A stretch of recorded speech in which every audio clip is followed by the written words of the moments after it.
stop paying for ad blockers. By the end of this video, you'll be able to watch YouTube videos without ads using a legit method that works for free.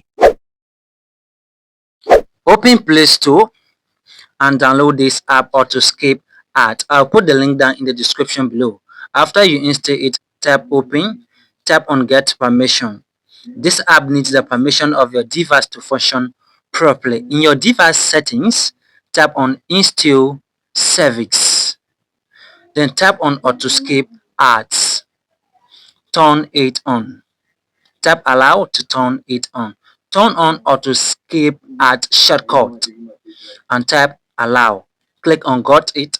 This means that you can use the accessibility button in the bottom right corner to turn off or to put it on. Before you go to YouTube to watch another video, make sure you turn it on.